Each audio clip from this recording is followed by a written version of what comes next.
everybody, this is Boogess Reviews, and today I'm going to be doing a review on the DC Multiverse GameStop exclusive Batman the Three Jokers the Comedian Joker figure. So before we take a look at the comedian, let's take a look at all of the accessories that he comes with. So first up, you get the standard DC Multiverse base, but he stands pretty well on his own, so you really don't have to use it. Here he is with his data file. There's a shot of the figure on the front. If you want to read that, go ahead and pause that now. Up next, he comes with his camera, and he can't actually hold it in either hand.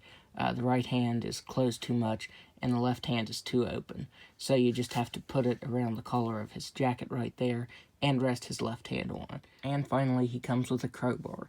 And I feel like this has been used before with another DC Multiverse figure. I'm not 100% sure.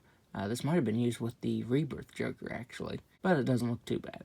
So now let's go ahead and take a look at the head sculpt. McFarlane Toys absolutely nailed this head sculpt.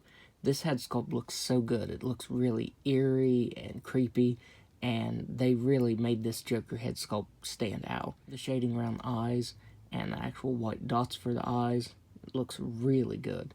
Even his smile, they printed on the teeth, and they look all nasty. It looks really good. You can see his hair sticking out of the hat a little bit, and it actually has some paint variation to it. I was surprised by that. Instead of just being one solid color, there's actually some variation to it, some darker tones to it. So that's pretty cool. This is one of the best McFarlane DC Multiverse head sculpts that they have done. This is just really, really awesome. His jacket has some really nice texturing to it, some really good sculpt detail to it. On the inside of his shirt there, you can see the bow. It's done in light gray, and the shirt is done in black. The gloves are done in a lighter purple color. My only complaint, really, is that they didn't paint the buckle on. It's just purple. I think it should have been silver, but yeah, there's no paint to that at all. Pants have a little bit of sculpt detail to them. They have some very, very slight texturing. With the light on it, you can kind of see that very faint texturing to it. And then the nice gloss black there for the shoes. So now let's go ahead and go over his articulation. He has a ball-jointed head that can look up a pretty good amount. He can look down all the way. He can move his head side to side. As you can see, this hat is a very soft material. So if you bend that, it won't stay like that. It'll go right back into place. But it is a very soft, pliable material. He has ball-jointed shoulders that can move all the way out. He has butterfly joints that can move all the way around. He has swiveled bicep, double jointed elbows that can bend all the way in.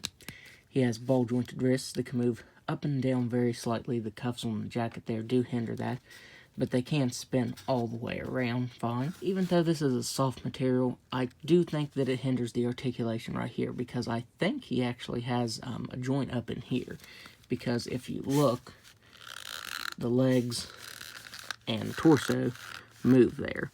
So I'm not sure if the joint is actually up here on the waist, but it's kind of hindered because he can't move forward at all. He can move side to side there. Yeah, I'm not sure what type of joint that's using under there. He has hips that can only move out that far. If you move them out any farther, you run the risk of ripping this, and you don't want to do that. He has swivel at the thigh.